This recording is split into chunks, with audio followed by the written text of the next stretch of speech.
Hello friends, welcome to electrical machine class. In this session, I will discuss the concept of rotating magnetic field. ये हमारी 3 phase balanced supply है जिसका phase sequence क्या है, ABC है. This is our 3 phase balanced supply which is displaced in time by 120 degree. ठीक है, इस सप्लाई का फेज सीक्वेंस क्या है, ABC है. फेज सीक्वेंस क्या होता है, जिस क्रम में फेज अपनी मैक्सिमम वैल्यू को प्राप्त करते हैं उसी को हम लोग फेज सीक्वेंस कहते हैं. ठीक है, तो आप देख सकते हैं इस 3 फेज बैलेंस सप्लाई का सबसे पहला मैक्सिमा कौन सा फेज प्राप्त करता है, फेज A. उसके बाद कौन सा फेज मैक्सिमा प्राप्त करता है, फेज B. उसके बाद कौन सा फेज मैक्सिमम प्राप्त करता है, फेज C. तो सबसे पहला मैक्सिमा किसने अचीव किया, A ने, फिर किसने अचीव किया, B ने, और फिर किसने अचीव किया, फेज C ने. ठीक है, तो इस सप्लाई का फेज सीक्वेंस क्या हो गया, ABC हो गया. ठीक है, हैविंग फेज सीक्वेंस ABC. ठीक है, तो फेज सीक्वेंस को डिफाइन कर देते हैं हम लोग. Phase sequence, the sequence in which phases attain their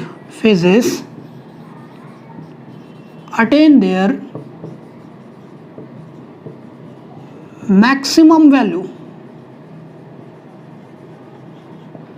जिस क्रम में फेज अपनी मैक्सिमम वैल्यू को प्राप्त करते हैं उसी को हम लोग क्या कहते हैं, फेज सीक्वेंस. ठीक है, यहां पर वर्ड लिखा हुआ है, हमारी सप्लाई कैसी है, 3 फेज बैलेंस सप्लाई है. आप देख सकते हैं सभी फेज की मैक्सिमम वैल्यू कितनी है, फेज A की मैक्सिमम वैल्यू कितनी है, IM. फेज B की मैक्सिमम वैल्यू कितनी है, IM. फेज C की मैक्सिमम वैल्यू कितनी है, IM है. ठीक है, so IA will be equal to IM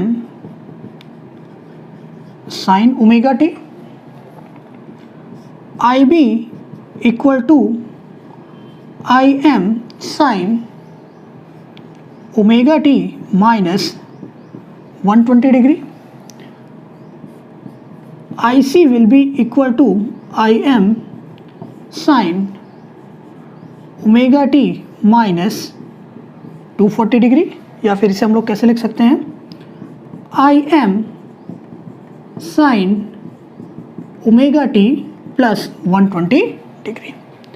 ठीक है, तो आप देख सकते हो फेज A की मैक्सिमम वैल्यू कितनी है, IM है. फेज B की मैक्सिमम वैल्यू कितनी है, IM. फेज C की मैक्सिमम वैल्यू कितनी है, IM है. सभी फेज एक दूसरे से कितना डिग्री डिस्प्लेस्ड है, 120 डिग्री.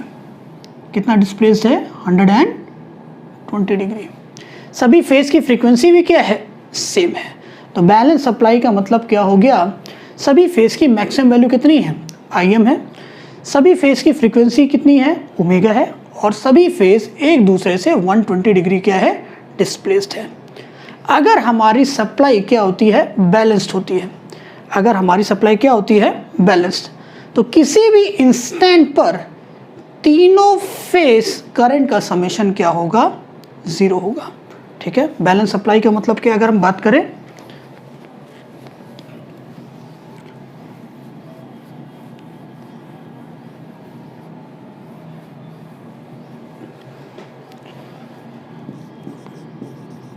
अगर हमारी 3 फेज बैलेंस सप्लाई है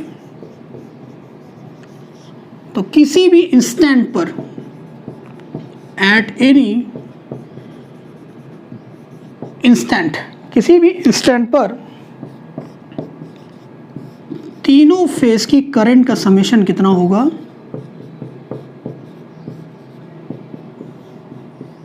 ज़ीरो होगा। ठीक है, तो बैलेंस सप्लाई का हमारा ये मतलब हो गया। ठीक है, टाइम में कितना डिस्प्लेस्ड है सप्लाई? 120 डिग्री। टाइम में कितना डिस्प्लेस्ड है हमारी सप्लाई? 120 डिग्री। हर फेज एक दूसरे से 120 डिग्री के टाइम में डिस्प्लेस्ड है।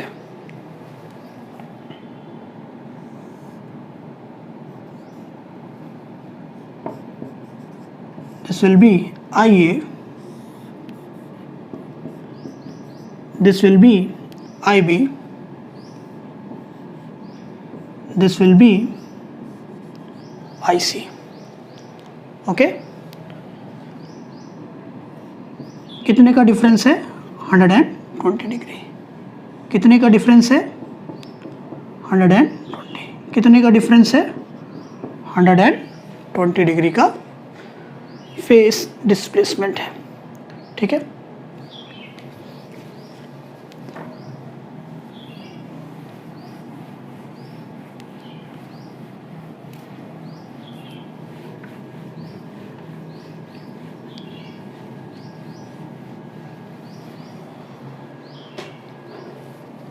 अगर हम एग्जाम्पल लें 3 फेज इंडक्शन मोटर का, ठीक है, किसका एग्जाम्पल लें? 3 फेज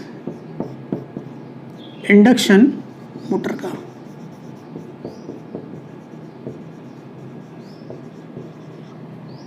ठीक है, तो हम कंसीडर कर लेते हैं 3 फेज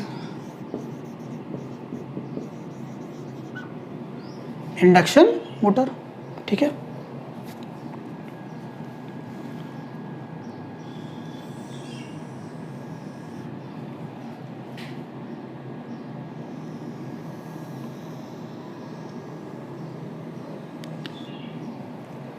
ये 3 फेज इंडक्शन मोटर का स्टेटर हो गया।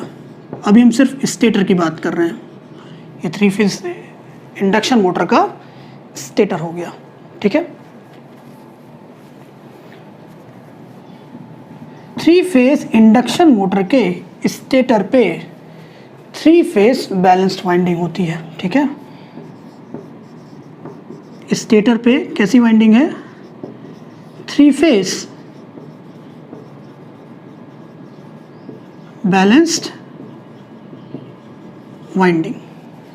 इस 3 फेज इंडक्शन मोटर के स्टेटर पे कैसी वाइंडिंग है? 3 फेज बैलेंस्ड वाइंडिंग है, which is displaced in space by 120 degree. इस 3 फेज इंडक्शन मोटर के स्टेटर पे 3 फेज बैलेंस्ड वाइंडिंग है, जो कि स्पेस में कितना डिग्री डिस्प्लेस्ड है? 120 डिग्री। ठीक है, तो सपोज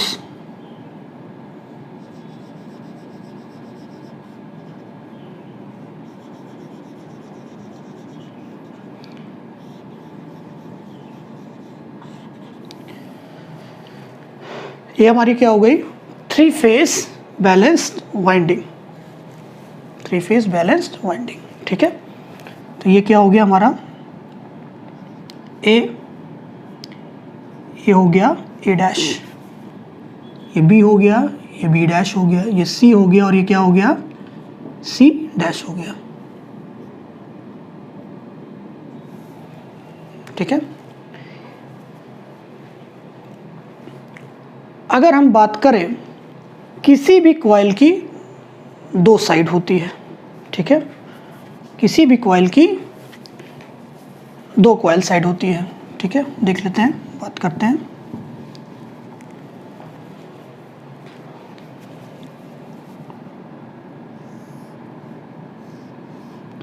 अगर हम फेज ए की बात करें, अगर हम फेज ए की बात करें, ठीक है, ये क्या है? This is coil, this is coil A, this is coil A, और इस कॉइल की 2 कॉइल साइड है। ठीक है, this is coil side A, this is coil side A dash। Coil किससे बनी होती है? कॉइल बनी हुई होती है दो कॉइल साइड से, ठीक है। तो एक कॉइल साइड ए हो गई, दूसरी कॉइल साइड क्या हो गई? ए डैश, ठीक है।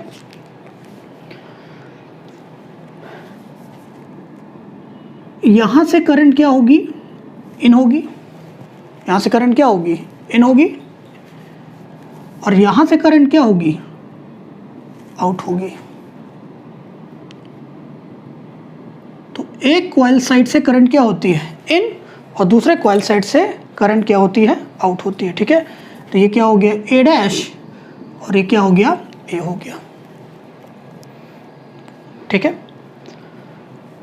तो अगर करंट की डायरेक्शन आउटवर्ड है, अगर करंट डायरेक्शन क्या है? आउटवर्ड है, तो हम किससे रिप्रेजेंट करते हैं? डॉट से। और अगर करंट डायरेक्शन किससे है? करंट डायरेक्शन क्या है? इनवर्ड है, तो हम लोग किससे रिप्रेजेंट करते हैं बेटा? क्रॉस से, ठीक है। अगर करंट की डायरेक्शन क्या है? करंट की डायरेक्शन इनवर्ड है, ठीक है। तो करंट डायरेक्शन अगर इनवर्ड है तो हम लोग रिप्रेजेंट करते हैं क्रॉस से, ठीक है। और अगर करंट की डायरेक्शन कैसे है? आउटवर्ड है,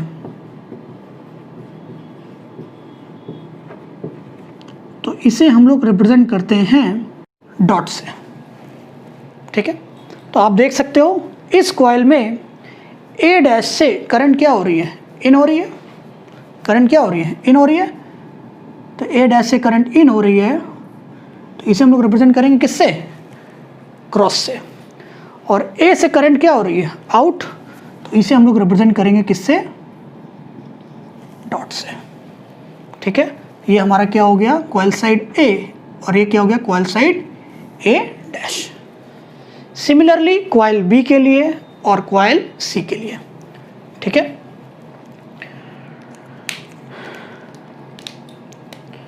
तो ये हमारी क्या हो गई? Coil side A,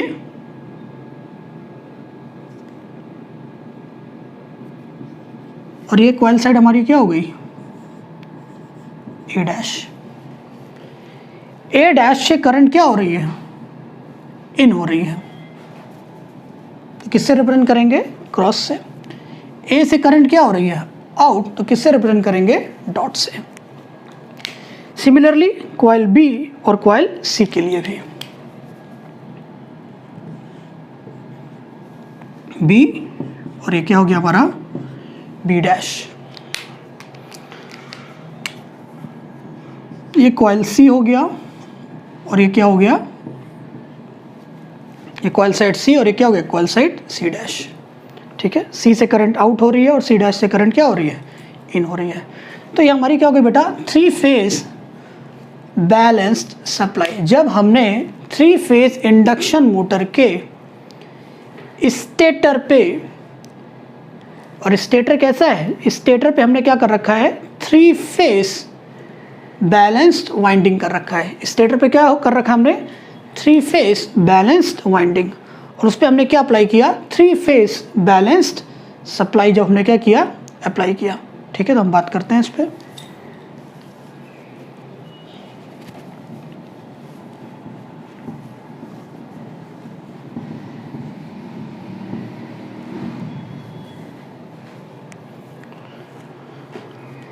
okay,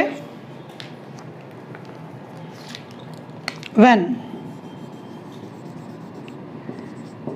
three phase balanced supply, when three phase balanced supply is given to three phase given to stator of induction motor having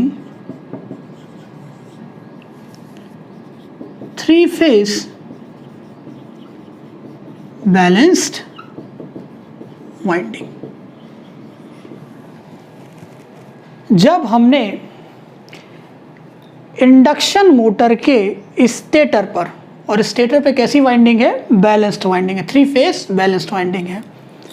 तो जब हमने इंडक्शन मोटर के स्टेटर पे, जो कि 3 फेज बैलेंस वाइंडिंग है जिस पर, ठीक है, हमने क्या अप्लाई किया, 3 फेज बैलेंस सप्लाई, ठीक है, तो इसे हमें क्या करना है बेटा, डिस्कशन करना है। Okay,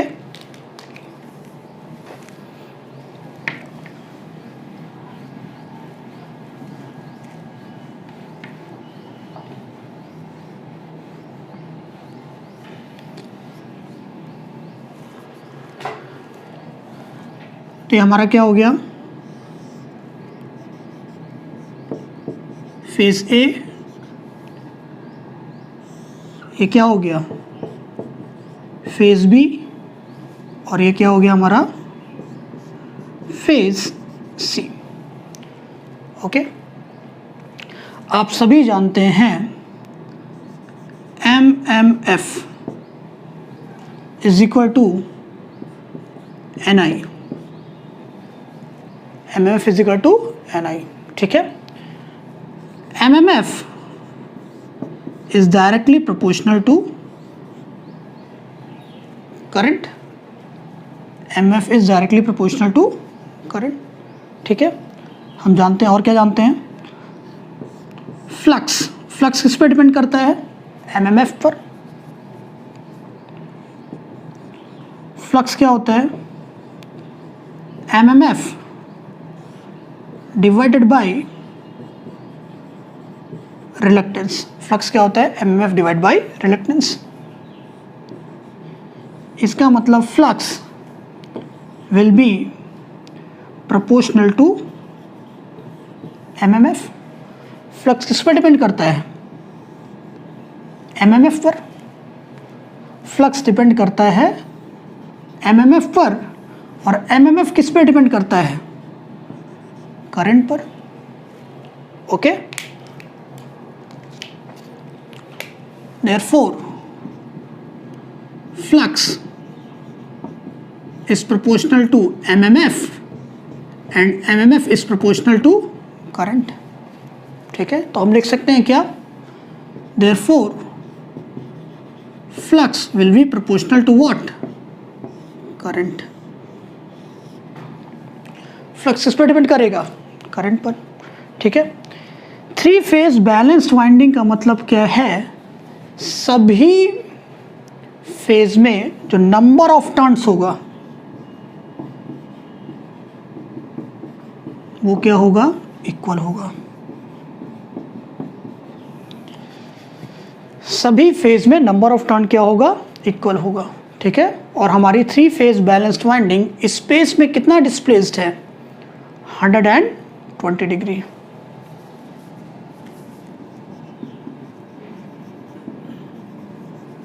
Windings are displaced in space by 120 degree, ठीक है।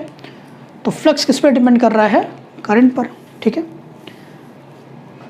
तो हमारे करंट का नेचर कैसा है, साइनसोइडल है, करंट का नेचर साइनसोइडल है।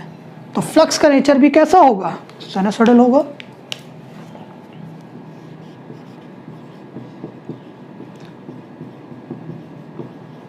करंट का नेचर कैसा है, साइनसोइडल, तो फ्लक्स का नेचर भी कैसा होगा, साइनसोइडल होगा, ठीक है।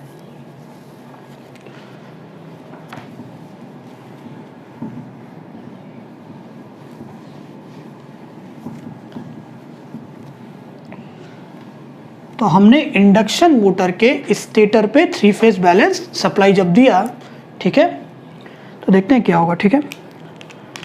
देयरफॉर जब करंट साइनसोइडल है तो फ्लक्स भी क्या होगा, sinusoidal. Therefore what will be phi A, phi M sin omega t. Current का नेचर साइनसोइडल है तो फ्लक्स का नेचर भी कैसा होगा, sinusoidal. phi B will be equal to phi M sin omega T minus 120 degree, ठीक है। और फाई सी कितना होगा, phi C will be equal to phi M sine omega T minus 240 degree, और it will be equal to phi m sin omega t plus 120 degree. तो हम लिख सकते हैं ऐसे, ठीक है। अगर हम ओमेगा टी को थीटा से रिप्लेस कर दें, कोई प्रॉब्लम नहीं। ओमेगा टी को किससे रिप्लेस कर दे, थीटा से, ठीक है। 4 इंस्टेंट को हम देखते हैं। ये इंस्टेंट नंबर क्या हो गया, 1, दैट इज 0 डिग्री, ठीक है।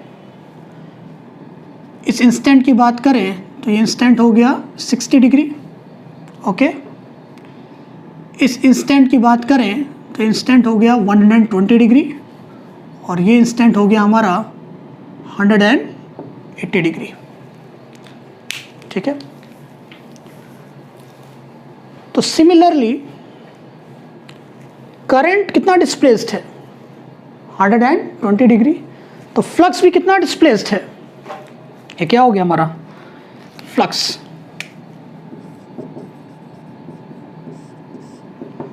भी कितना डिस्प्लेस्ड है, 120 डिग्री, ठीक है।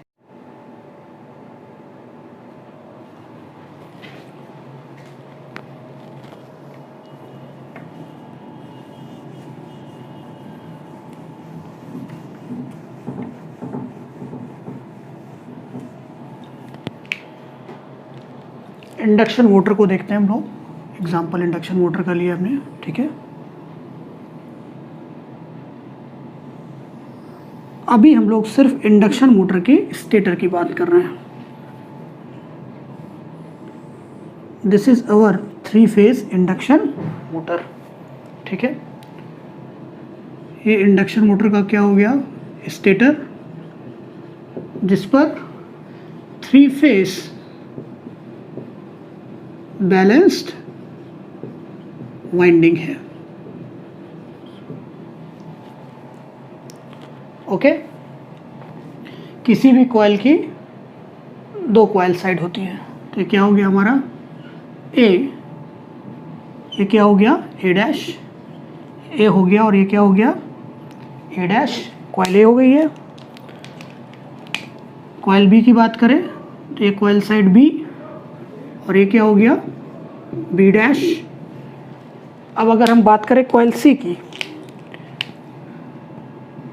तो ये सी हो गया कॉइल साइड, और ये क्या हो गया कॉइल साइड सी डैश। तो स्टेटर पे हमारे 3 फेज बैलेंस्ड वाइंडिंग है, ठीक है। हमने स्टेटर को 3 फेज बैलेंस सप्लाई दिया हुआ है।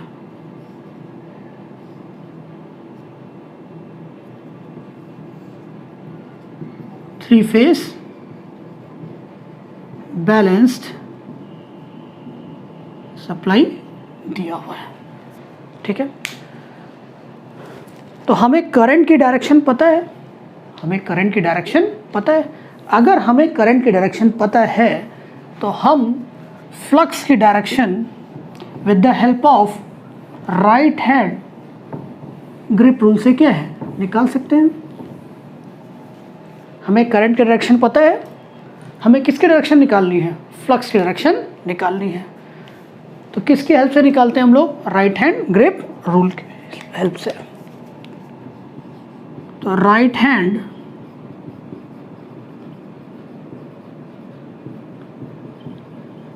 ग्रिप रूल क्या कहता है, ठीक है, कर्ल, ठीक है,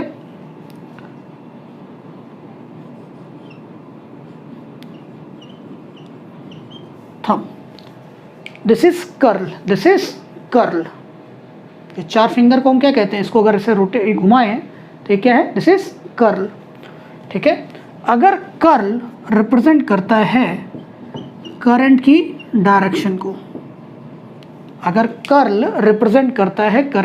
डायरेक्शन को, तो थंब रिप्रेजेंट करेगा फ्लक्स की डायरेक्शन को।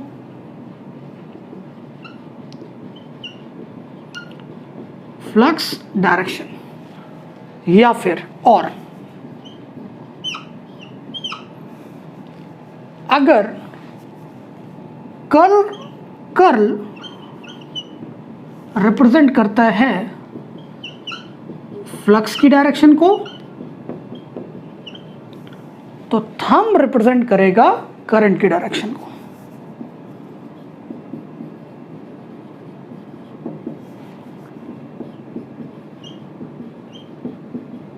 इसे हम अपने सुविधा अनुसार क्या कर सकते हैं, यूज कर सकते हैं। तो राइट हैंड ग्रिप रूल क्या कहता है हमें कि अगर कर्ल, दिस इज कर्ल अगर रिप्रेजेंट करता है करंट की डायरेक्शन को, तो थंब रिप्रेजेंट करेगा फ्लक्स की डायरेक्शन को। या फिर अगर कर्ल रिप्रेजेंट करता है फ्लक्स की डायरेक्शन को, तो थंब रिप्रेजेंट करेगा करंट की डायरेक्शन को। ठीक है, तो करंट कैसी है, साइनसॉइडल है, तो फ्लक्स भी कैसी होगी, साइनसॉइडल। तो करंट साइनसॉइडल है तो फ्लक्स भी कैसी होगी, साइनसॉइडल। ठीक है, तो यहाँ पर हम लोग रिप्रेजेंट कर देते हैं इसे flux, phi A phi B, और इसे रिप्रेजेंट कर देते हैं फाई सी से। तो करंट साइनसॉइडल है तो फ्लक्स भी क्या होगी, साइनसॉइडल होगी। ठीक है, और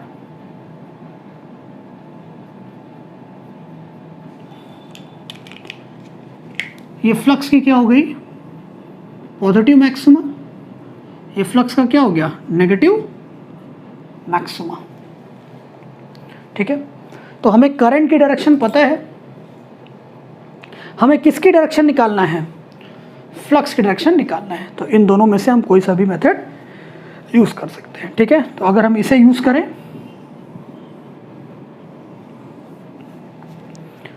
कर्ल रिप्रेजेंट करता है करंट की डायरेक्शन को, तो थंब किसको रिप्रेजेंट करेगा, फ्लक्स की डायरेक्शन को। तो क्रॉस मींस क्या, करंट की डायरेक्शन क्या है, inward. Cross means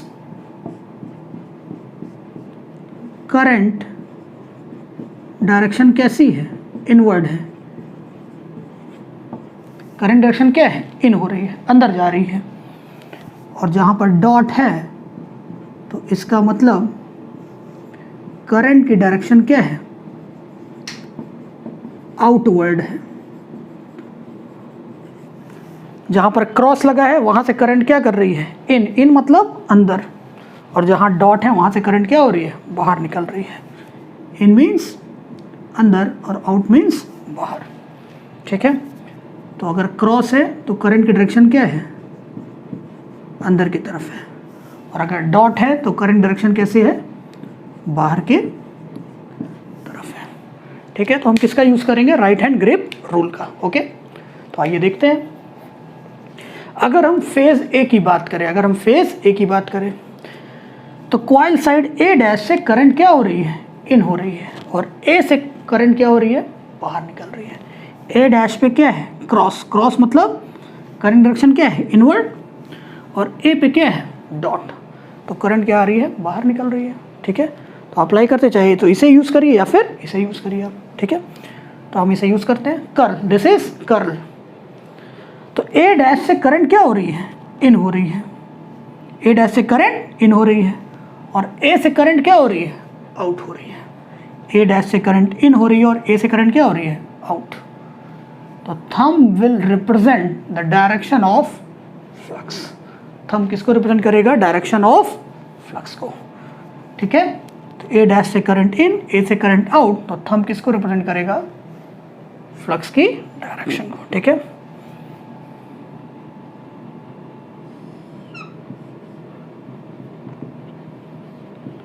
so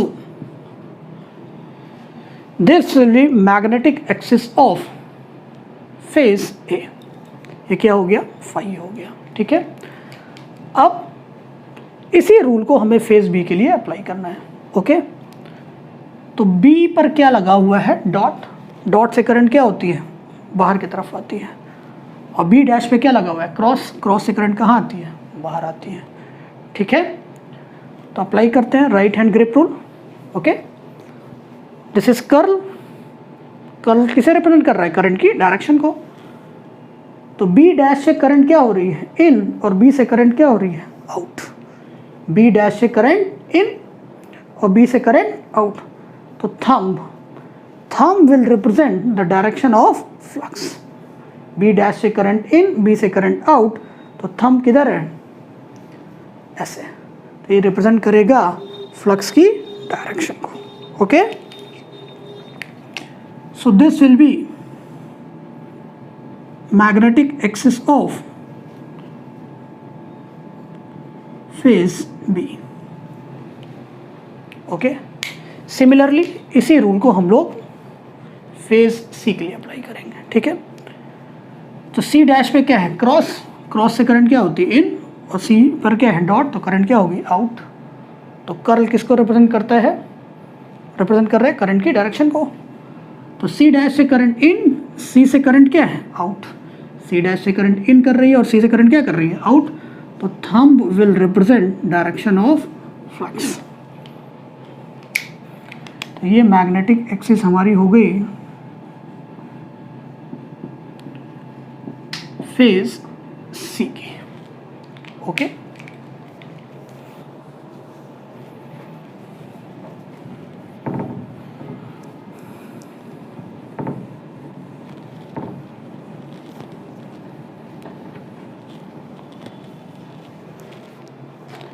so there will be phase difference of 120 degree. यहाँ पर कितने का फेज डिफरेंस है? 120 डिग्री। यहाँ पर भी 120 डिग्री और यहाँ पर भी फेज डिफरेंस कितने का है? 120 डिग्री का। ओके, तो ये मैग्नेटिक एक्सिस हो गई फेज ए की, ये मैग्नेटिक एक्सिस हो गई फेज बी की, और ये मैग्नेटिक एक्सिस हो गई किसकी? फेज सी की। Okay, so this will be the direction of phi A, this will be direction of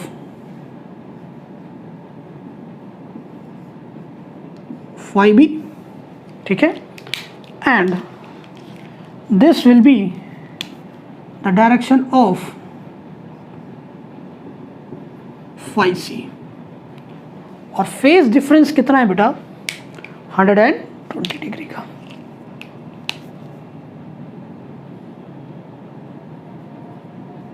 भी 120 डिग्री और ये भी कितना होगा? 120 डिग्री। तो मशीन में फ्लक्स कितनी है? 3 फ्लक्स है, phi A, phi B, phi C. तो रिजल्टेंट फ्लक्स क्या होगा? Phi T will be equal to phi A plus phi B plus phi C. ठीक है, तो हम 3 इंस्टेंट की बात करते हैं, 4 इंस्टेंट की। Theta equal to 0 degree, theta equal to 60 degree, theta equal to 120 degree, theta equal to 180 degree.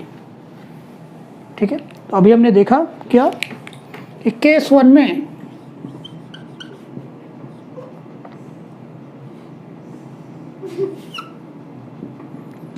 Theta equal to omega T equal to 0 degree.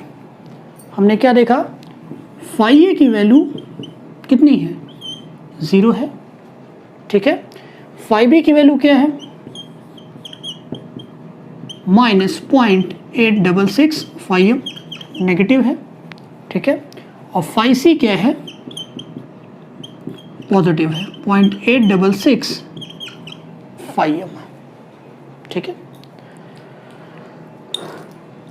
तो थीटा इक्वल टू 0 डिग्री पर फाई ए कितना है? 0 है। Phi ए है ही नहीं है, phi ए को हटा देते हैं।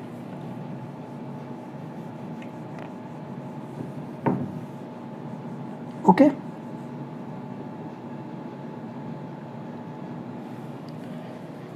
ये फाई बी की कौन सी डायरेक्शन है? पॉजिटिव डायरेक्शन है। ये फाई सी की पॉजिटिव डायरेक्शन है। ठीक है, तो थीटा इक्वल टू 0 डिग्री पर फाई बी की वैल्यू क्या है? नेगेटिव है। तो ये तो क्या है? पॉजिटिव डायरेक्शन, तो नेगेटिव डायरेक्शन क्या हो जाएगी?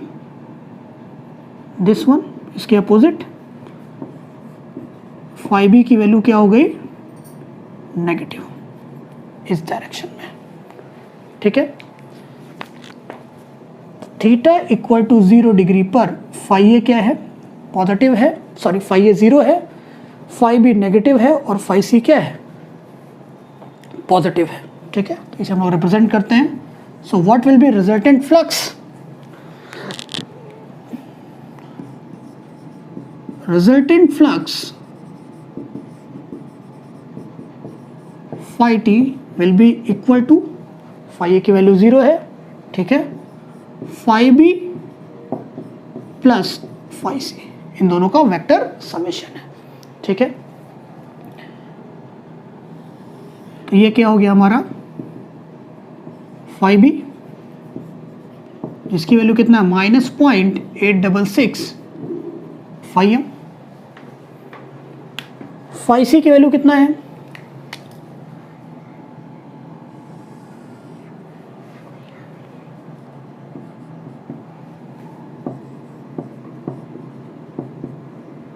+0.866 फाई एम। तो रिजल्टेंट फ्लक्स कब मिलेगा, जब फाई बी वेक्टर को हम फाई सी वेक्टर से क्या कर देंगे, ऐड कर देंगे। ठीक है, तो अगर इन दोनों वेक्टर को हम ऐड कर दें तो हमें क्या मिल जाएगा, रिजल्टेंट फ्लक्स।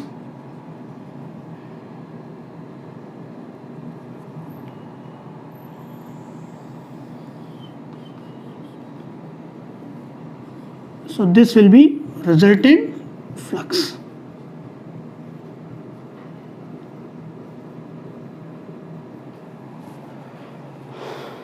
ठीक है, अब हमें क्या कैलकुलेट करना है, इस रिजल्टेंट फ्लक्स का मैग्नीट्यूड। ठीक है, तो इसका मैग्नीट्यूड निकालने के लिए अगर हम यहां से इस पर एक परपेंडिकुलर बाइसेक्टर डाल दें,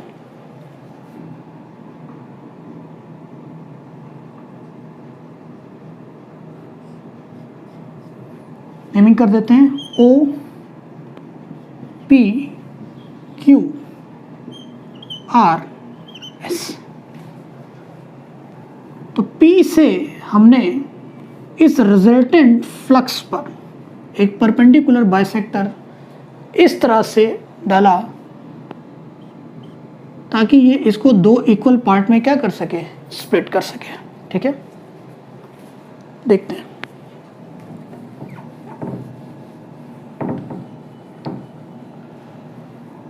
Draw a perpendicular bisector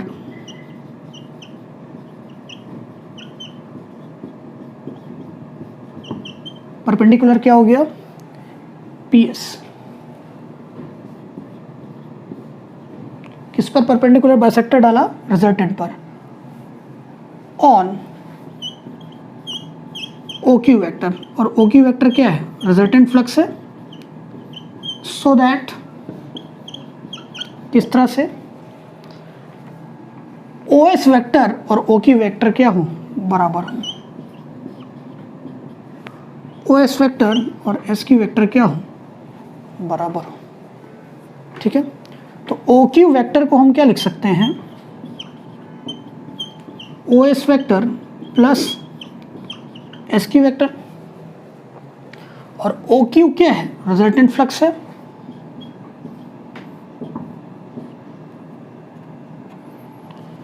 और OS और SQ क्या है, बराबर है, OS vector plus OS vector दोनों क्या है, इक्वल है।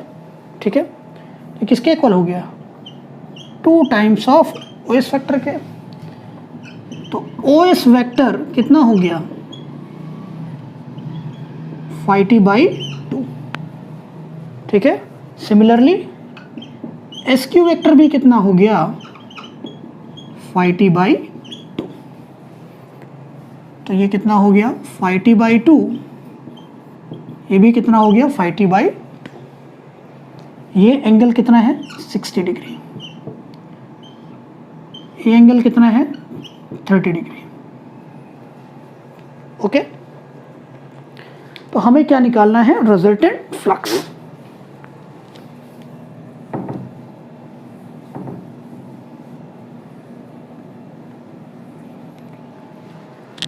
अगर हम बात करें ट्रायंगल OPS की,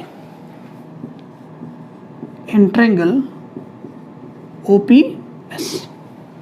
ठीक है, cos 30 degree,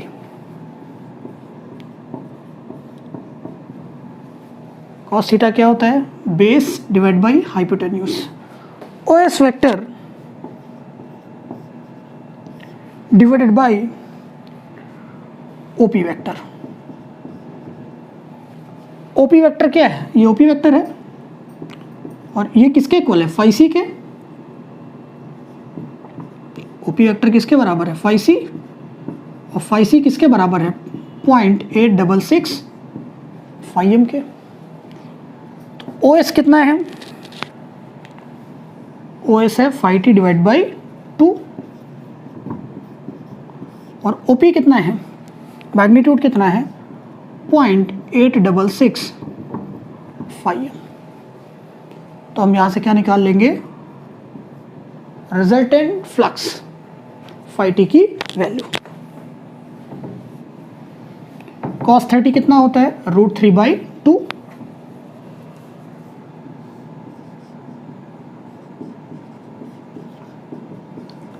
phi T by 2 divide by 0.86 phi M. तो रिजल्टेंट फ्लक्स कितना आ गया, 1.5 टाइम्स ऑफ फाई एम। तो रिजल्टेंट फ्लक्स का क्या हो गया, magnitude, magnitude of resultant flux. तो थीटा इक्वल टू 0 डिग्री पर रिजल्टेंट फ्लक्स का मैग्नीट्यूड कितना आ गया, 1.5 टाइम्स ऑफ फाई एम। और रिजल्टेंट मैग्नीट्यूड की डायरेक्शन क्या है, अपवर्ड है। रिजल्टेंट फ्लक्स का डायरेक्शन क्या है, अपवर्ड है।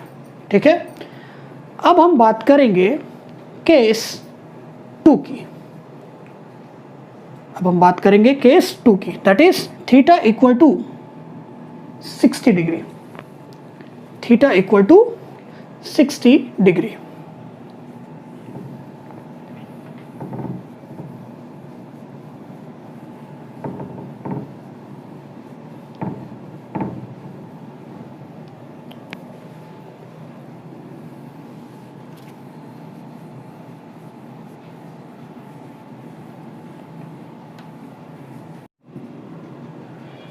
That is theta equal to 60 degree.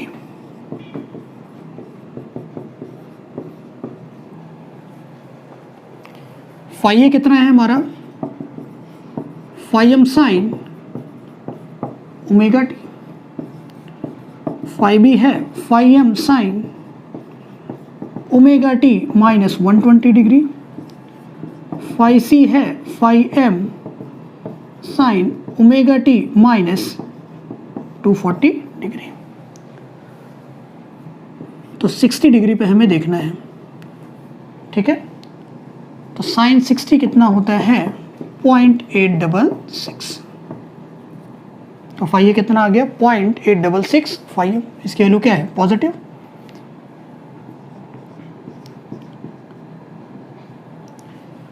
Phi B कितना हो जाएगा, phi M sine 60 minus 120 degree minus 0.866 phi M,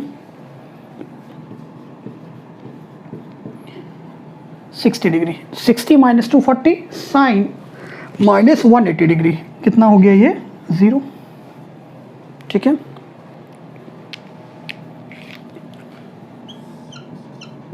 ये फाई ए की पॉजिटिव डायरेक्शन है, ये फाई बी की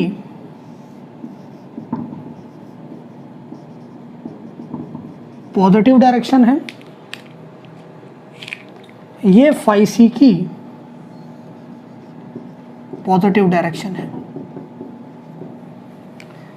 तो अगर हम इंस्टेंट 60 डिग्री पर देखें तो फाई ए क्या है, पॉजिटिव, फाई ए क्या है, पॉजिटिव। तो फाई ए क्या है, पॉजिटिव है। अच्छा, फाई बी क्या है, नेगेटिव है। फाई बी क्या है, नेगेटिव। तो ये फाई बी की पॉजिटिव डायरेक्शन, तो फाई बी की नेगेटिव डायरेक्शन कहाँ होगी, इसके अपोजिट।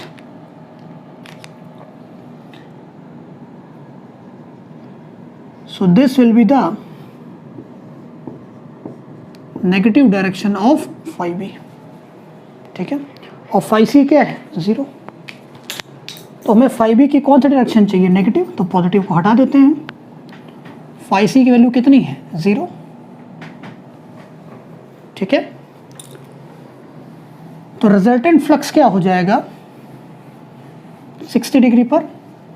फाई सी तो 0 है, तो बचा क्या, फाई ए और phi B, okay. So resultant flux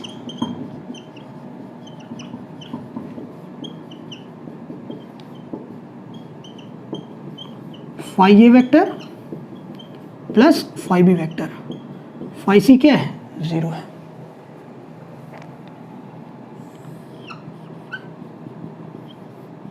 so this will be phi A, जिसकी वैल्यू कितनी है, plus 0.866 phi M. Phi B की वैल्यू क्या है, नेगेटिव है,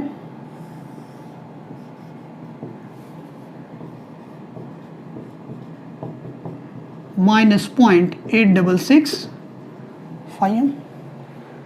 तो रिजल्टेंट फ्लक्स क्या होगा, vector summation of phi A plus phi B. Phi A और अगर फाई बी का हम वेक्टर सम करें तो हमें क्या मिल जाएगा, रिजल्टेंट।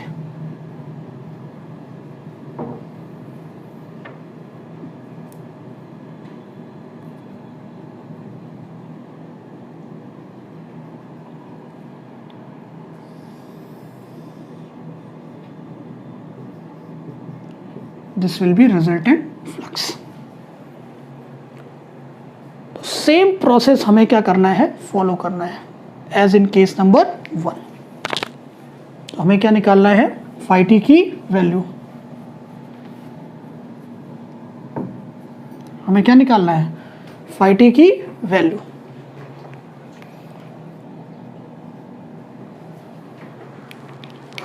ठीक है। So this is O, this is P, this is Q, this is R। तो यहां से हम क्या करेंगे, परपेंडिकुलर बाइसेक्टर्स पे डाल देंगे, ठीक है। Same process. So this point will be S।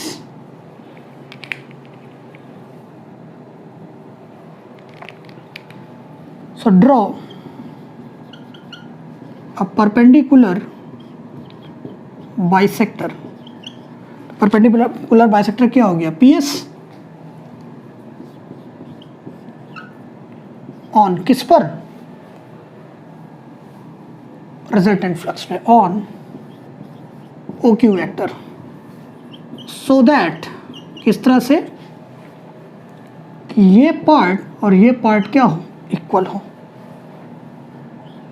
OS vector is equal to SQ vector, ठीक है।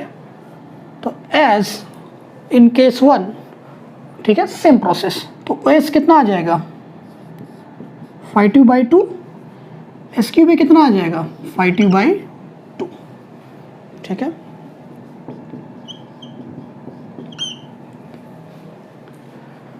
अगर हम इस ट्रायंगल में देखें OSP में, इन ट्रायंगल OSP,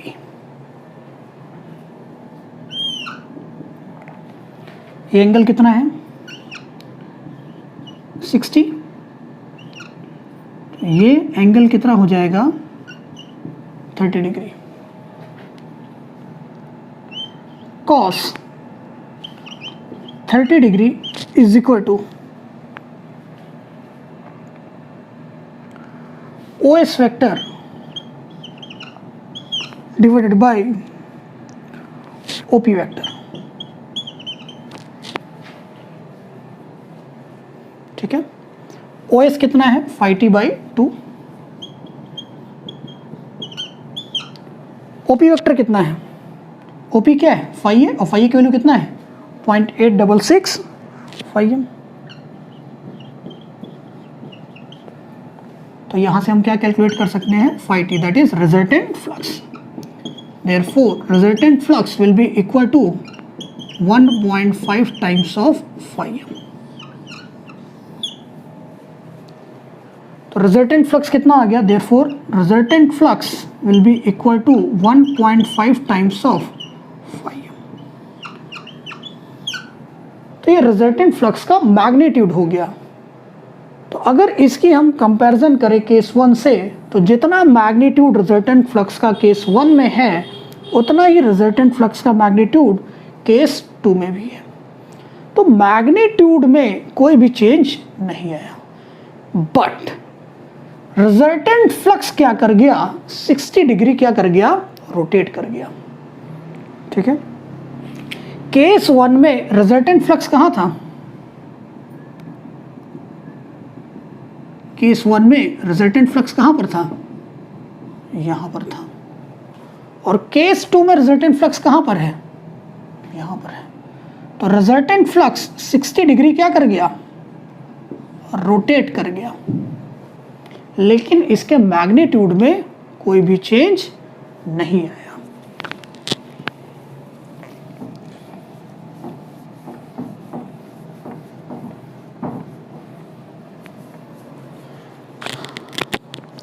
केस 1 में रिजल्टेंट फ्लक्स कहाँ था? अपवर्ड था. phi t at omega T equal to 0 degree, यहीं पर था. और अभी जो हमने देखा 60 डिग्री पर, तो रिजल्टेंट फ्लक्स की डायरेक्शन कैसे है? कुछ ऐसे है. phi t at omega T equal to 60 degree. Magnitude तो सेम है. Omega T equal to 60 degree पर भी रिजल्टेंट फ्लक्स का मैग्नीट्यूड कितना है? 1.5 times of phi m.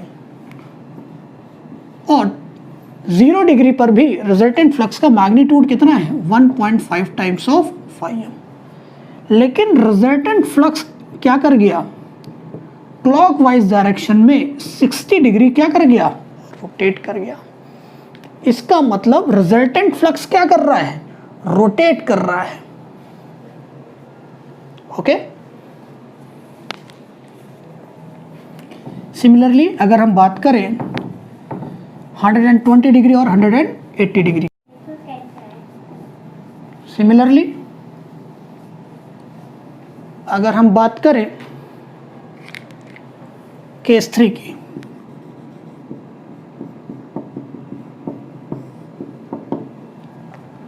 That is theta equal to omega T equal to 120 degree. इस stand की हम बात करें तो phi a कितना है? phi m sign omega T. phi b कितना है? phi m sign omega T minus 120 degree. phi c कितना है? phi m sign omega T minus 240 degree. तो हम किस स्टैंड की बात कर रहे हैं? 120 डिग्री.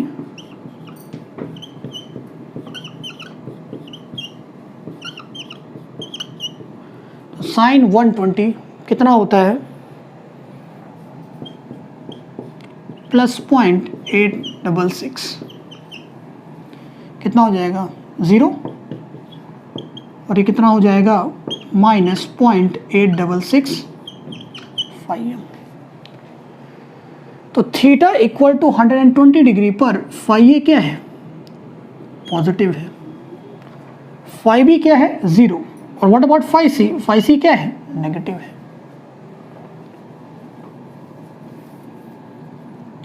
तो ये phi a की पॉजिटिव डायरेक्शन हो गई, ये phi b की पॉजिटिव डायरेक्शन हो गई, ये phi c की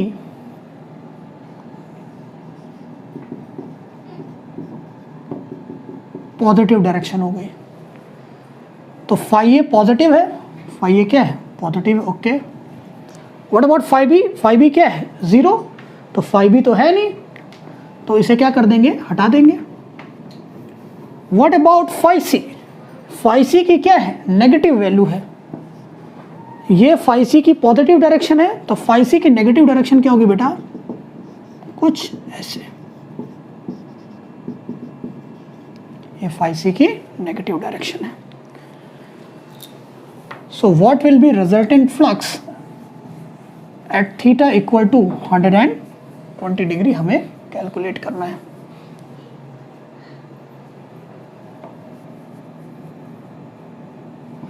ठीक है,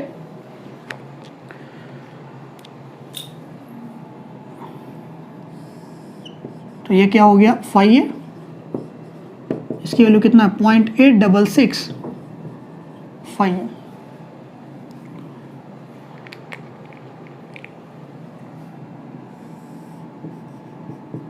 ये क्या हो गया, फाई सी,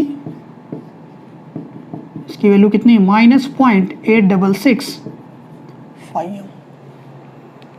तो रिजल्टेंट फ्लक्स क्या होगा, इन दोनों का वेक्टर समेशन,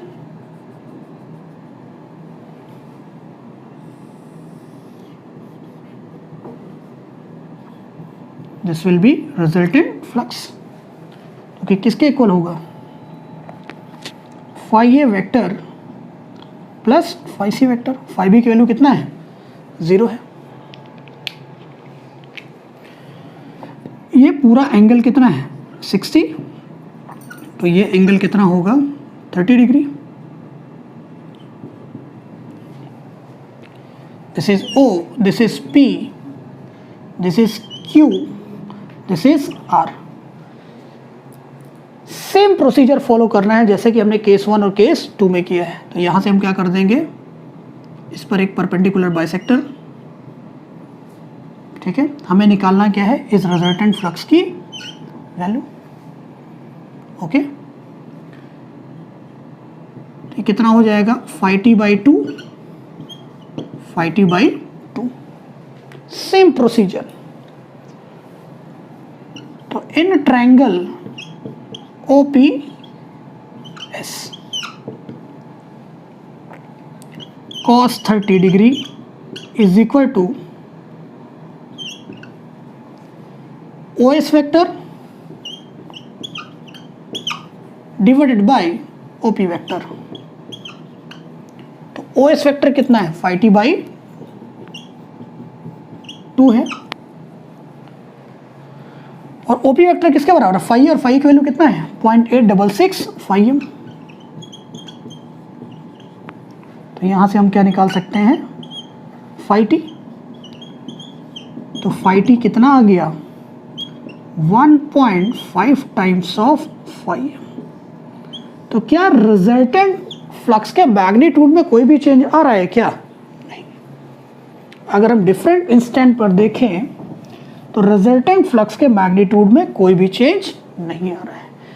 लेकिन फिर से अगर आप देखेंगे, रिजल्टेंट फ्लक्स क्लॉकवाइज डायरेक्शन में 60 डिग्री क्या कर गया है, रोटेट कर गया है। तो रिजल्टेंट फ्लक्स के मैग्नीट्यूड में तो चेंज नहीं हो रहा है, लेकिन इसका डायरेक्शन क्या हो रहा है, चेंज हो रहा है with respect to time, okay.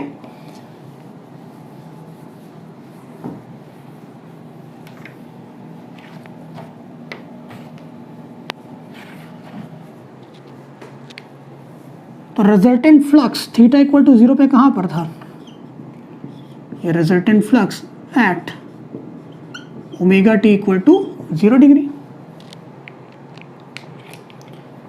Resultant flux की डायरेक्शन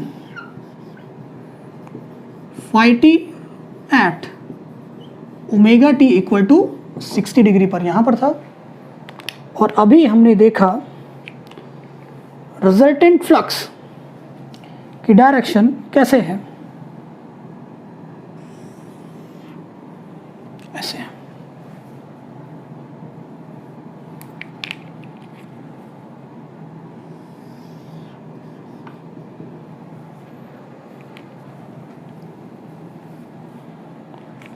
अभी हमने देखा phi T at omega T equal to 120 degree पर कैसे था रिजल्टेंट फ्लक्स, ऐसे ही था।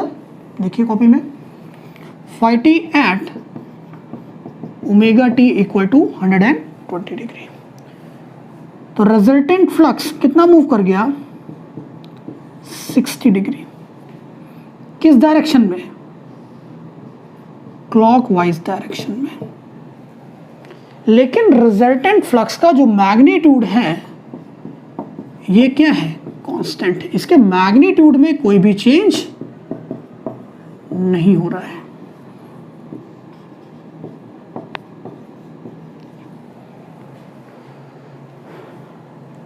ठीक है, तो आप देख रहे हो रिजल्टेंट फ्लक्स की पोजीशन क्या हो रही है with respect to time, change हो रही है, लेकिन मैग्नीट्यूड में कोई भी चेंज नहीं है। अब हम बात करेंगे इंस्टेंट 4 की। Case 4, theta is equal to omega T equal to 180 degree.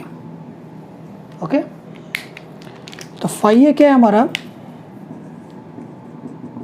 Phi M sine omega T, phi B क्या है, phi M sine omega T minus 120 degree. Phi C क्या है, phi M sine omega T minus 240 degree. तो 180 degree यहाँ पर substitute करते हैं।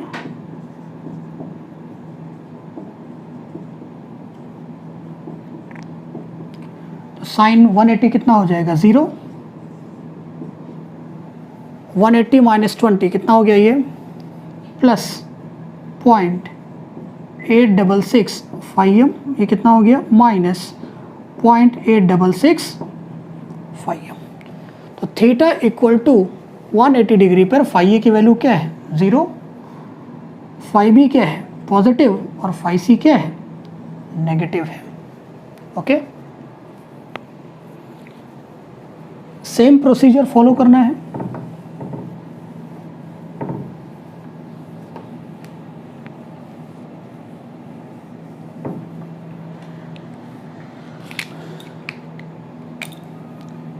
ये फाई ए की पॉजिटिव डायरेक्शन है,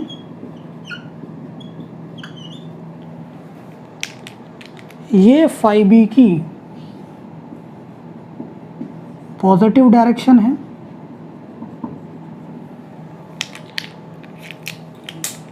ये फाई सी की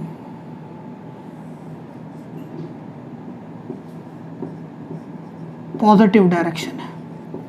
तो थीटा इक्वल टू 180 डिग्री पर फाई ए क्या है, 0, तो फाई ए को हटा देते हैं। फाई बी क्या है, positive, okay. What about phi C, phi C क्या है, नेगेटिव है। तो ये फाई सी क्या हो गया, नेगेटिव, और फाई बी क्या है, पॉजिटिव है।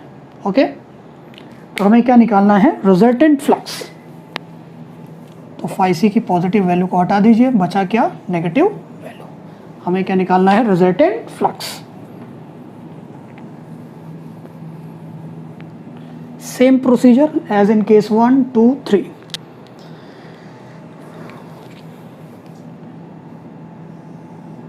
ये क्या हो गया हमारा, phi b 0.866 phi M.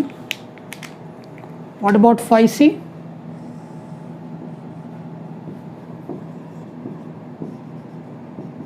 Minus 0.866 phi M.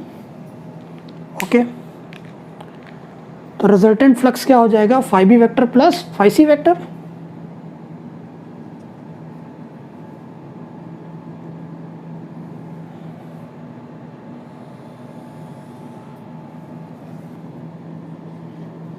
So this will be resultant flux, जिसकी वैल्यू हमें क्या करनी है, कैलकुलेट करनी है। ओके, ये क्या हो गया, 60, ये पार्ट कितना हो गया, 30 degree. This is O, this is P, this is Q, this is R, और यहाँ से हमने इस पर एक परपेंडिकुलर बाइसेक्टर इस लाइन पर डाला। ये कितना हो गया? phi t by 2, ये भी कितना हो गया? phi t by 2। Same procedure, ठीक है। इन ट्रायंगल OPS cos 30 कितना हो जाएगा? cos 30 हो जाएगा OS vector divide by OP vector, ठीक है। तो यहाँ से हम कैलकुलेट कर लेंगे क्या? phi t को, ठीक है। इन ट्रायंगल OPS तो cos 30 equal to OS vector divided by OP vector, और OS वेक्टर कितना है? phi t divide by 2। OP vector क्या है? phi b, और phi b की वैल्यू कितना है? 0.866 phi m। तो यहाँ से हम लोग क्या कैलकुलेट कर सकते हैं? phi t, और phi t क्या है? Resultant flux. Therefore resultant flux will be equal to 1.5 times of phi m। Resultant flux का मैग्नीट्यूड अभी भी क्या है? कांस्टेंट है। रिजल्टेंट फ्लक्स का मैग्नीट्यूड में कोई भी चेंज नहीं है। 0 डिग्री पर भी वही है, 60 डिग्री पर भी वही है, 180 डिग्री पर भी वही है, और 180 डिग्री पर भी मैग्नीट्यूड कितना है? 1.5 times of phi m। But the resultant flux again get rotated bye 60 degree. देखिए आप, रिजल्टेंट फ्लक्स क्या कर गया? रोटेट कर गया। रिजल्टेंट फ्लक्स कहाँ पर है? ये। तो रिजल्टेंट फ्लक्स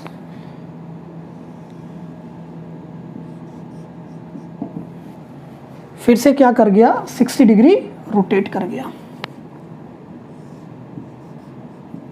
तो ये क्या हो गया हमारा? phi t at omega t equal to 180 degree. कितना रोटेट कर गया resultant flux? 60 degree. Again phi t की वैल्यू अभी भी कितना है? 1.5 times of phi m। 0 degree से 60 डिग्री गए तो रोटेटिंग मैग्नेटिक फील्ड भी कितना रोटेट कर गया? 60 डिग्री। 60 डिग्री से 120 डिग्री गए तो रोटेटिंग मैग्नेटिक फील्ड फिर से क्या कर गया? 60 डिग्री रोटेट कर गया। और 120 डिग्री से 180 डिग्री गए तो फिर से रोटेटिंग मैग्नेटिक फील्ड 60 डिग्री क्या कर गया? रोटेट कर गया। इसका मतलब मशीन के अंदर जो मैग्नेटिक फील्ड है वो विद रिस्पेक्ट टू टाइम क्या कर रही है? रोटेट कर रही है। पर खास बात क्या है कि हर इंस्टेंट पर रिजल्टेंट मैग्नेटिक फ्लक्स का जो मैग्नीट्यूड है वो क्या है बेटा? कांस्टेंट है।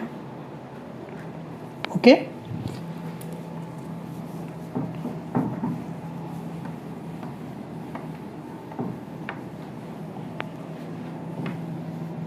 This is concept of rotating magnetic field. Magnetic field क्या कर रही है? With respect to time rotate कर रही है। अगर इसी पैटर्न को हम पूरा करें, अलग अलग स्टैंड पर देखें, फिर 60 डिग्री पर देखें, दैट इज 240 डिग्री पर, फिर देखें 300 डिग्री पर, फिर अगर हम देखें 360 डिग्री पर, तो रोटेटिंग मैग्नेटिक फील्ड क्या करेगी?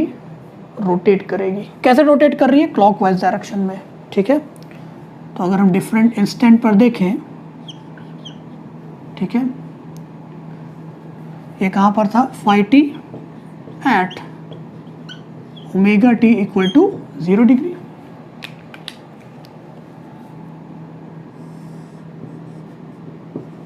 phi t at omega t equal to 60 degree.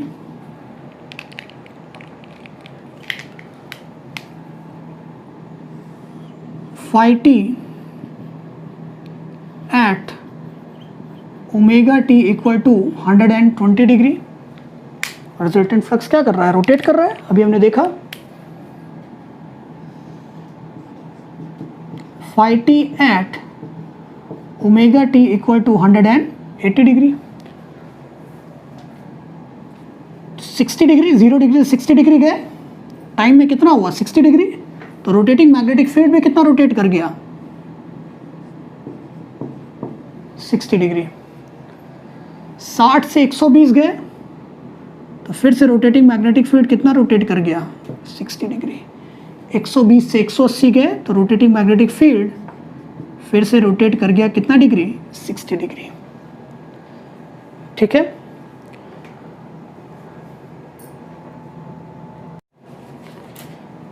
इसी तरीके से अगर हम डिफरेंट इंस्टेंट पर देखें, दैट इज किस पर देखें, अगर हम 240 डिग्री, 300 डिग्री और 360 डिग्री को अगर पूरा इस प्रोसेस को क्या करें कंप्लीट करें, ठीक है, तो रोटेटिंग मैग्नेटिक फील्ड के मैग्नीट्यूड में कोई भी चेंज नहीं आएगा, लेकिन फील्ड क्या कर रही है रोटेट कर रही है। ठीक है, ये क्या हो जाएगा phi t at omega t equal to 240 degree.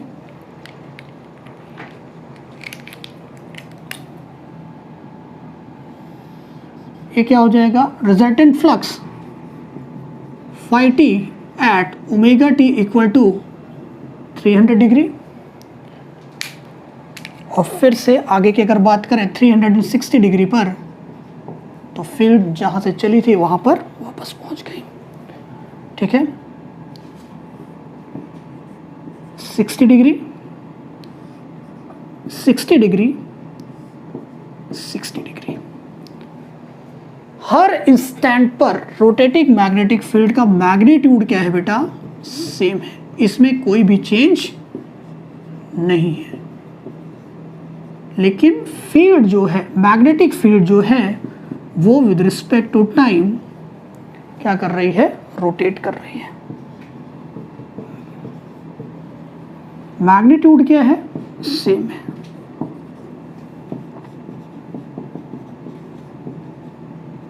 ठीक है, तो ये हमारी क्या होगी मैग्नेटिक फील्ड क्या कर रही है with respect to time rotate कर रही है। किस डायरेक्शन में in clockwise direction. Therefore resultant magnetic field, resultant magnetic field का नेचर कैसा है रोटेटिंग है। फील्ड क्या कर रही है रोटेट कर रही है। Resultant magnetic field nature is rotating type. Field क्या कर रही है रिजल्टेंट मैग्नेटिक फील्ड क्या कर रही है रोटेट कर रही है। अच्छा, मैग्नेटिक फील्ड का मैग्नीट्यूड क्या है with respect to time same, having magnitude same, या फिर मैग्नीट्यूड क्या है कांस्टेंट है। फील्ड की position with respect to time क्या हो रही है चेंज हो रही है, लेकिन मैग्नीट्यूड में कोई भी चेंज नहीं हो रहा है। ठीक है, और कैसे रोटेट कर रही है क्लॉकवाइज डायरेक्शन में। ठीक है, resultant magnetic field nature is rotating type having magnitude same constant. ठीक है, और फील्ड किस डायरेक्शन में रोटेट कर रही है क्लॉकवाइज डायरेक्शन में। ठीक है, तो इससे हमें पता क्या चला कि जब हम इंडक्शन मोटर के स्टेटर पे कैसी वाइंडिंग है 3 फेज बैलेंस्ड वाइंडिंग है, उसको हम कनेक्ट करें 3 फेज बैलेंस सप्लाई से, तो स्पेस में एक मैग्नेटिक फील्ड प्रोड्यूस होगी जिसका नेचर कैसा होगा रोटेटिंग नेचर होगा विद रिस्पेक्ट टू टाइम। लेकिन उस रिजल्टेंट मैग्नेटिक फील्ड जिसका नेचर रोटेटिंग है मैग्नीट्यूड क्या होगा कांस्टेंट होगा, उसमें कोई भी चेंज नहीं होगा। ओके, हमने जो मशीन कंसीडर किया हुआ है वो कितने पोल की कंसीडर किया हुआ है 2 पोल की। ठीक है, देयरफॉर फॉर तो हमने इलेक्ट्रिकली कितना देखा था 180 डिग्री। अगर हम इलेक्ट्रिकली 180 डिग्री चले, 0 से हम कहाँ गए 60, 60 से 120, 120 से कितना गए 180 डिग्री। तो अगर हम इलेक्ट्रिकली 180 डिग्री गए तो रोटेटिंग मैग्नेटिक फील्ड भी कितना रोटेट कर गई 180 डिग्री। अगर इसी तरीके से हम अगर कंप्लीट साइकिल को देखें, इलेक्ट्रिकल कंप्लीट साइकिल 360 डिग्री को देखें तो रोटेटिंग मैग्नेटिक फील्ड भी 360 डिग्री क्या कर जाती है, रोटेट कर जाती है विथ कांस्टेंट मैग्नीट्यूड। ठीक है, therefore for electrical full cycle of 360 degree resultant magnetic field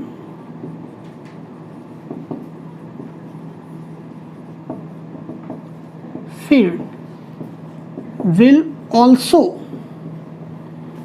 get rotated by 360 degree। अगर इलेक्ट्रिकल साइकिल 0 से अगर 360 की बात करें, ठीक है, तो रोटेटिंग मैग्नेटिक फील्ड भी कितना डिग्री रोटेट कर जाएगा 360 डिग्री। इलेक्ट्रिकल फुल साइकिल की बात करें 360, तो रोटेटिंग मैग्नेटिक फील्ड भी कितना रोटेट कर जाएगी 360 degree. This is true for, हमने जो मशीन कंसीडर किया वो कितने पोल की कंसीडर किया हुआ है, 2 पोल की। This is true for number of poles equal to 2, that is theta electrical will be equal to theta mechanical. आगे मैं आपको बताऊंगा थीटा इलेक्ट्रिकल क्या होता है और थीटा मैकेनिकल। अगर हमारी मशीन 2 पोल की है तो थीटा इलेक्ट्रिकल और थीटा मैकेनिकल क्या होता है, बराबर होता है। आगे हम इसको डिस्कस करेंगे डीप में। ओके, ठीक है।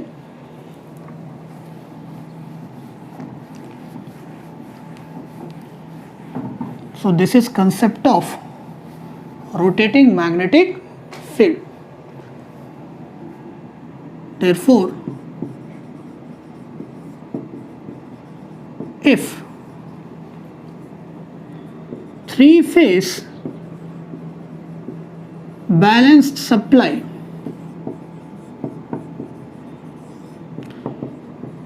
is applied to 3-phase balanced winding। अगर हम लोग 3-phase बैलेंस सप्लाई को 3-phase बैलेंस वाइंडिंग को अप्लाई करते हैं, ठीक है, the resultant magnetic field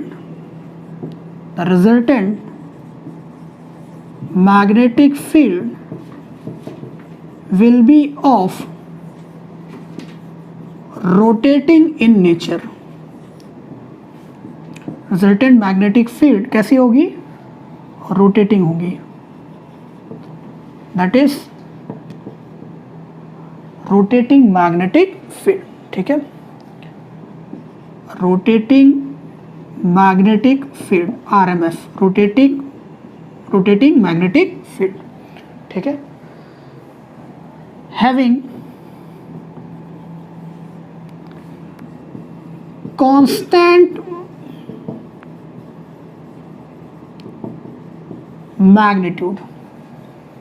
अगर हम लोग 3-phase balance supply 3-phase balance winding को अप्लाई करते हैं मशीन के, तो जो रिजल्टेंट मैग्नेटिक फील्ड होगी, द रिजल्टेंट मैग्नेटिक फील्ड होगी, ठीक है, उसका नेचर कैसा होगा, रोटेटिंग होगा, जो कि रोटेट करेगा।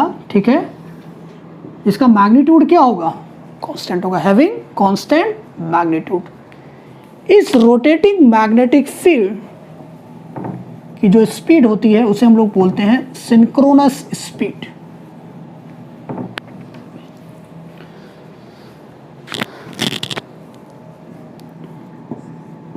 The speed of जो रोटेटिंग मैग्नेटिक फील्ड है किसी स्पीड से क्या करेगी, स्पेस में रोटेट करेगी, उसे हम क्या बोलते हैं, सिंक्रोनस स्पीड कहते हैं। The speed of rotating magnetic field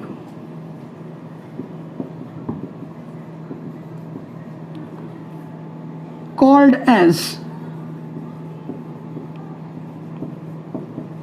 synchronous speed,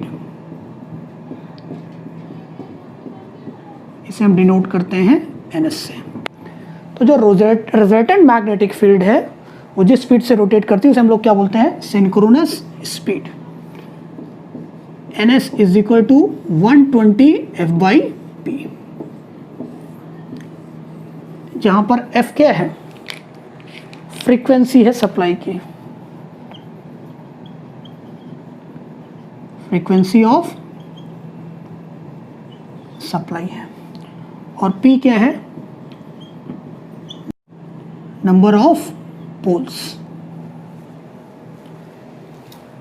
Therefore, if three-phase balance supply is applied to three-phase balanced winding, the resultant magnetic field will be of rotating in nature. RMF, rotating magnetic field having constant magnitude. तो जब भी हम लोग three phase balance supply apply करते हैं three phase balanced winding को, तो machine में जो रोटेटिंग जो आपके रिजल्टेंट मैग्नेटिक फील्ड बनती है उसका नेचर कैसा होता है, रोटेटिंग टाइप होता है, जिसे हम लोग क्या बोलते हैं, रोटेटिंग मैग्नेटिक फील्ड, जो कि स्पेस में रोटेट करती है, ठीक है, और उसका मैग्नीट्यूड क्या होता है, कांस्टेंट होता है। जिस स्पीड पे रोटेटिंग मैग्नेटिक फील्ड रोटेट करती है उसे हम लोग सिंक्रोनस स्पीड कहते हैं, जो कि किसके इक्वल होता है, 120 f/p। f क्या है, फ्रीक्वेंसी ऑफ सप्लाई, p क्या है, नंबर ऑफ पोल्स, ठीक है। आगे चल के मैं आपको प्रूफ करूंगा कि ns is equal to 120 f/p आया कहाँ से, इसको मैं आपको डिराइव करवाऊंगा आगे के सेशंस में, ठीक है। तो हमारी जो पावर फ्रीक्वेंसी है वो कितने हर्ट्ज की होती है, 50 हर्ट्ज। अगर नंबर ऑफ पोल्स कितना है, 2 है, जैसे इस केस में हमने कंसिडर किया, ठीक है। तो यहाँ पर इस केस में जो रोटेटिंग मैग्नेटिक फील्ड रोटेट कर रही है जिस स्पीड पर, वो कितना हो जाएगा, 120, फ्रीक्वेंसी कितना है, 50, नंबर ऑफ पोल्स कितना है, 2। That is rotating magnetic field किस स्पीड पे रन करेगी, 3000 आरपीएम पे, ठीक है। तो ये कंसेप्ट है रोटेटिंग मैग्नेटिक फील्ड का। इंडक्शन मशीन को समझने के लिए इस कंसेप्ट का आना क्या है, बहुत ज़रूरी है। तो आज मैंने आपको एक तरीके से रोटेटिंग मैग्नेटिक फील्ड का कंसेप्ट समझाया। नेक्स्ट सेशन में इसी टॉपिक को, रोटेटिंग मैग्नेटिक फील्ड के कंसेप्ट को हम लोग दूसरे मेथड से समझेंगे, ठीक है। और इनकमिंग सेशंस में हम देखेंगे कि रोटेटिंग मैग्नेटिक फील्ड की डायरेक्शन को हम कैसे चेंज कर सकते हैं।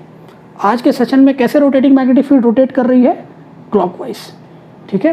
तो रोटेटिंग मैग्नेटिक फील्ड के डायरेक्शन को हम चेंज भी कर सकते हैं, कैसे चेंज कर सकते हैं, इनकमिंग सेशंस में हम लोग देखेंगे। नेक्स्ट सेशन में क्या देखना है हमें, इसी कंसेप्ट को हम दूसरे मेथड से क्या है समझेंगे, ठीक है। Okay, thank you.